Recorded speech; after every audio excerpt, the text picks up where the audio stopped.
Okay, today we're going to do a quick primer on strategy, and this will precede another module where we'll look at operations and supply chain strategy. So let's first have a quick discussion about strategy overall, competitive strategy in business. So the objectives of this module is that you should be able to understand strategy at a high level. What are the constructs? What are a couple of the main ways that organizations go about developing and designing strategy at a high level for the organization? And to be able to distinguish between the structural and infrastructural elements that support strategy and really define the business itself, and then explain the relationship between mission statements, business strategy, and functional strategies. So let's get started. So number one, strategy. We hear the word all the time. What is the strategy for getting something accomplished or for meeting an objective of an organization?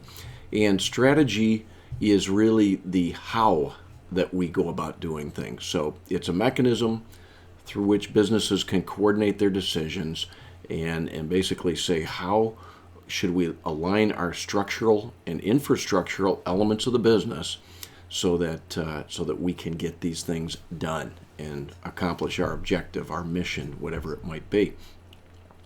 A mission statement is a statement that explains why an organization exists. And not every company has one. Sometimes they are informal and not articulated and formally written down. Many times, with the especially mid to larger organizations, they will be defined. And they're not, it sounds crazy, but they're not that easy to write. It's really some wordsmithing and careful thought goes into most mission statements. If they're done well, then we should know what's important to an organization. And it should inform employees especially, but also other trading partners and stakeholders, something really important about where the company is going and why it exists. So mission statements, they can be powerful. So if strategy is how we accomplish the mission or vision, let's look at a couple of examples of some mission statements that were considered powerful. Crush Reebok. How would we crush Reebok, right? Well, that's a Nike mission statement. Crush Reebok. Simple, powerful, and it informed employees at Nike of how they should pursue their work. It's different to an employee designing a shoe, working in sales and marketing, working in manufacturing operations, to not know where we're going except that we're trying to grow or be successful, as opposed to crush Reebok. You would do some very specific and informed activities if you're trying to crush Reebok, right? So that's been considered an interesting and quite powerful, actually, mission statement. It's controversial in some ways. To make people happy. Who would that be? That was Walt Disney. To make people happy, the mission of the company. How? His employees can be better informed by knowing the mission of the company, right? Design rides to make people happy, play music, create wonderful places to just be that generate positive emotions and so forth. So that was also considered a very powerful mission statement. To build a place where people can come to find and discover anything they might want to buy online.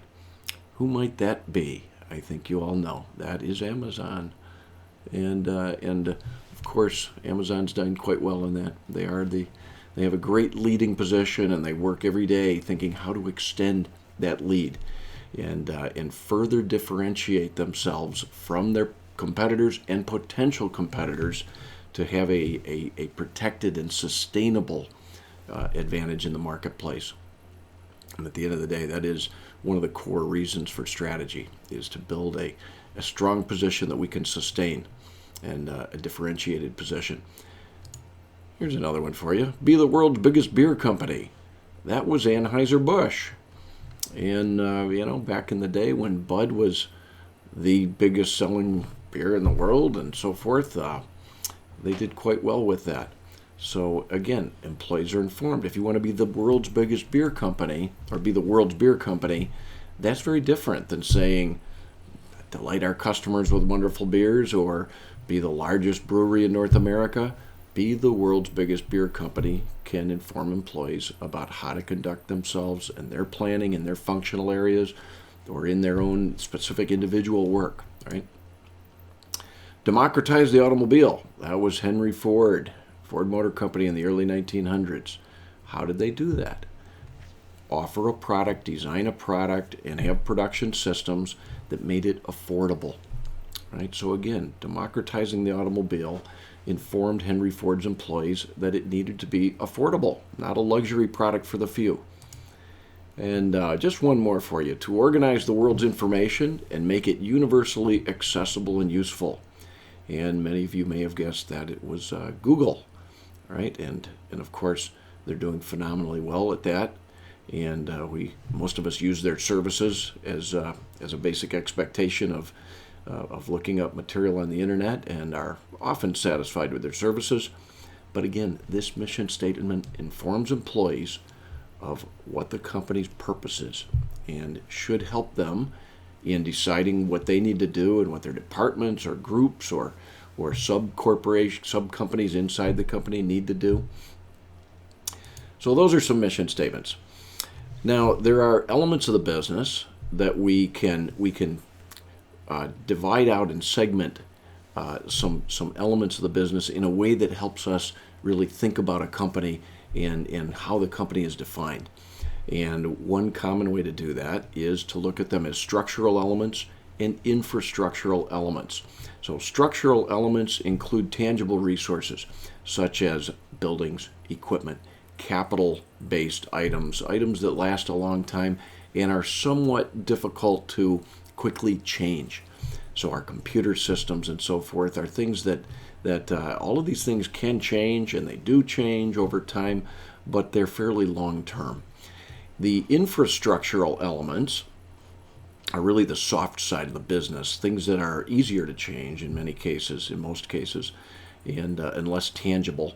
Policies, people, decision rules, organizational structure, choices that the firm makes in how they're going to run the business, right? What kind of people should we hire? How many people do we hire? What are our internal processes that we follow to be good at what we do and be excellent at what we do? These would all be considered infrastructural elements of the corporation. So strategy can also be broken down, and we can think of a strategy at a high level as a business strategy. And that identifies the firm's target market, who the customers are, what they value, and sets timeframes and objectives for accomplishing certain tasks that will drive us to our objectives. And if we had some of the objectives listed in those mission statements we looked earlier, the strategy would tell us how we're going to do that. So if Walt Disney said to delight the customers, make them happy, well, then the strategy would be how that occurs, right? And in the sense of a business strategy, that's at a high level. It's a broader picture. Core competencies are strengths and abilities that we develop over time that basically competitors that drive customer value and that competitors find very difficult or sometimes not possible to duplicate. So core competencies, you could think about things that drive what makes the iPhone special, right? What is it that makes the iPhone different and valued by its customer? What makes a certain appliance in your home different than others, where you say, I'm loyal to this brand, and there's something about it that company is able to do that its competitors are not, and at least not immediately. Maybe over the long term they can duplicate it, but it takes time. So core competencies make a company special in ways that customers value, and that usually that are difficult for a competitor to duplicate. A functional strategy is a subset almost of that business strategy. So if we think of the functional areas of the business, which is the easiest way to just make sense of this concept, is what is marketing doing to drive any of those companies' earlier strategy, right? Any company strategy. What is marketing's role in getting that business strategy done? What is the marketing strategy supporting the business strategy? What is the operations strategy supporting the business strategy? engineering, finance, product development, etc. So human resources, what are all the roles of those groups to drive a business strategy? So you could take an example and say, well, we need a new technology to achieve our business strategy. We need some technology. We don't have it now. We have different strategic options. We could purchase a company that has that technology. We could create a strategic alliance with a firm that has that technology. We could develop the technology in-house. And then if that were our strategy to pursue, let's say, that technology, and we said we're going to develop it in-house, well, then human resources would have a functional strategy, maybe to hire some number of engineers that had very specific skills, for example. And operations might need to build a facility and install certain special equipment that allowed us to build this new technology, build products with this new technology in it. Marketing would have a strategy saying, well, okay, we have a new product offering, it's this infused with this new technology, so how do we communicate that to the marketplace and generate demand for customers with that, using all the tools in marketing's toolbox with promotions and publicity and advertising, sales force, distribution channels, etc., pricing strategies. So maybe that gives you a feel, because really the rubber gets closer to hitting the road when we get into the functional strategies, but you probably get a feeling from the example I gave of how important it is that those functional strategies are well aligned to the corporate strategy. So we can also look at strategy. There's so many dimensions we can examine strategy, and we wouldn't never cover them all in this quick primer. But there's another interesting concept about strategy being emergent or deliberate.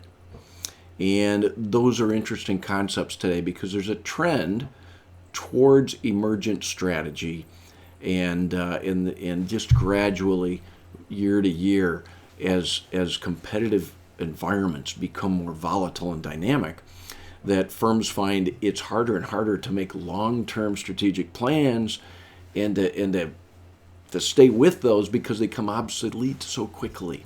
Competitors are moving fast in a global competitive environment, and many industries just have a fast clock speed where products are launched and introduced really quickly. So an emergent strategy is better able to deal with that dynamic competitive environment. Deliberate strategy is a way to take a good long-term structured assessment, and many companies actually deal in a blend of the two and not in the black and white of we have a deliberate strategy, it's carefully crafted, so regardless of that's what we're going to do. And very few companies are that firm and fixed, and also very few companies are so emergent that they have no crafted, carefully prepared strategy. The beauty really is in between, in some wonderful blend of the two, depending on the context of your industry and what makes it tick, is having plans and having studied competitors and marketplaces and opportunities and all of the long-term strategic planning benefits, but also being very adaptable, being highly adaptive. So like any forecast and planning, we only can get as close as we get, and it's worth doing, but we should always realize that we'll never be 100% right. So as soon as we start to implement strategy, we start learning things where assumptions would have been slightly or grossly incorrect, and we adapt. So as the marketplace adapts, as our knowledge improves, we use the emergent side of strategy and say, we're going to shift gears here. I know we wrote down we were going to do this, and we studied it carefully, and we said we're going to do that, but we've learned some things. We're not going to do that. It would be a mistake, and we make our adaptations. Here is just a chart that can walk you through, maybe it helps conceptually to think of a process for deliberate strategy. And it's fairly common if you bring in the consultants or you open one of the 1,000 books on strategy development, you'd probably see something similar to this process. And that is trying to reach some clarity on the vision, the mission, the core values of a company. What are we about? Why do we exist? Where do we want to be in 10 or 20 years? And getting that calibrated as to who we are and what's important to us, and then setting some objectives and saying, okay, where are we going to be in 5 years, in 1 year, in 3 years? What are in many different objectives, but high-level objectives representing the whole firm, and not too many objectives, because one absolute truth in life, and it's true with strategy as well, is if we try to do everything, we will do nothing. But finding the vital objectives that we need and settling on them as a management team, and then crafting the strategy. It says, okay, how do we get there? And there's a process that we usually call cascading, where like some of the examples I gave a little earlier with the technology, where we need this new technology, that can cascade then into the departments. And we say, okay, if we're going to launch this new technology into the marketplace in 18 months, well, that would cascade down then into the groups that are affected and their specific activities and more detailed plans that help make the strategy more real to the individuals that work in those departments gets pinned down. So the cascading process brings the work down to the real level of the people that can make it actually happen.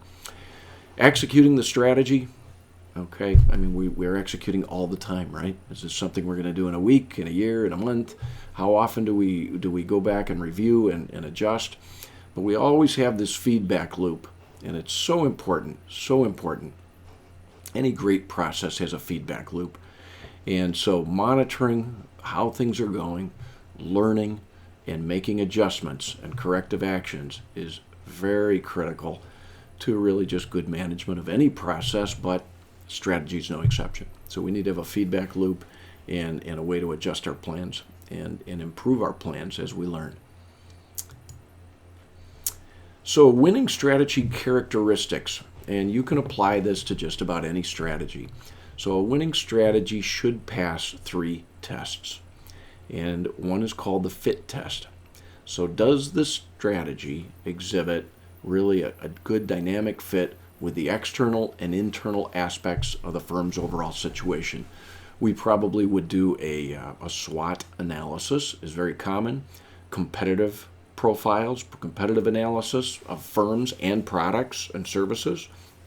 So this information that we can collect, and there's more, during strategic analysis will help us to get a good fit, right, between who we are, how much money we have, what our core competencies are, our internal strengths, our external threats, our external opportunities, and our weaknesses as well.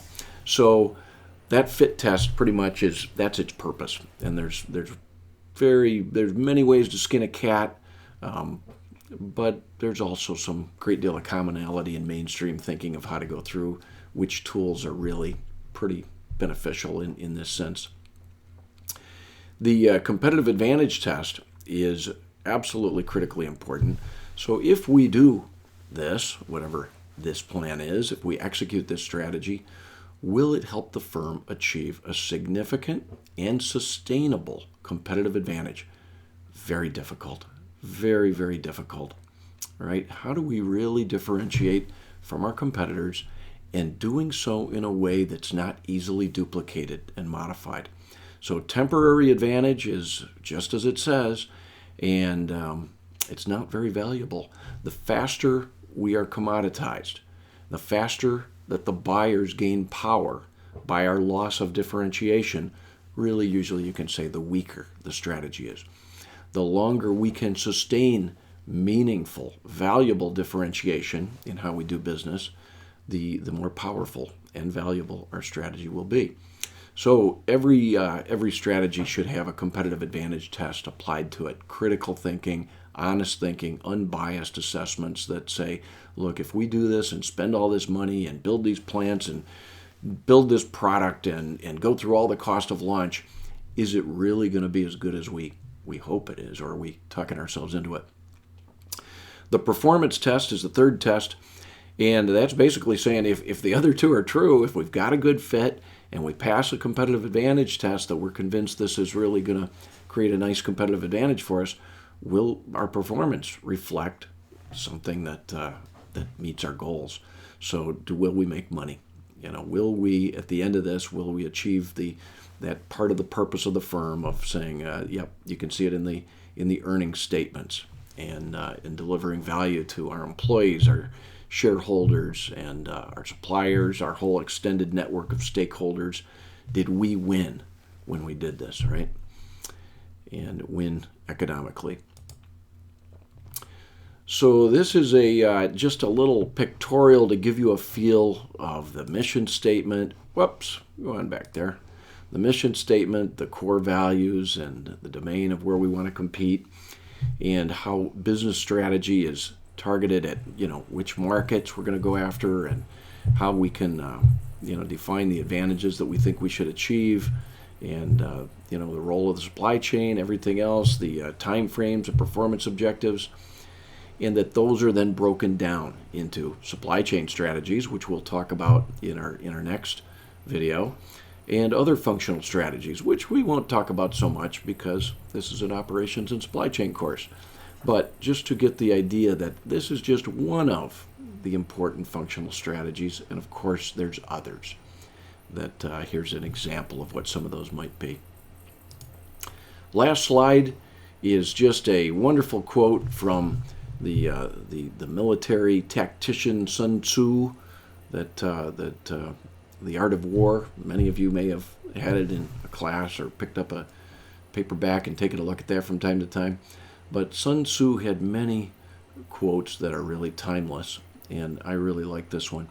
Strategy without tactics is the slowest route to victory, and tactics without strategy is the noise before defeat. So what is Sun Tzu really saying to us here? He's saying if we have a strategy, but we don't have those activities defined that make it real and make it move and go, all those detailed how this gets done, that it's really pretty worthless. And we may or may not win without it, but okay, the slowest route to victory. Tactics without strategy is really chaos. That means we haven't aligned our company, in this case in business strategy, we haven't aligned our organizational functions, and everybody's working to their own tune. We're not orchestrated. We're not aligned on our higher level objectives. And from Sun Tzu's point of view, from a military point of view, that's the noise before defeat. Sounds like quite a cacophony. Okay, so that is our module on little strategy primer. And in the next module, we'll look at operations strategy and what makes operations strategy tick and how it's unique and so forth. I hope you enjoyed our primer on strategy.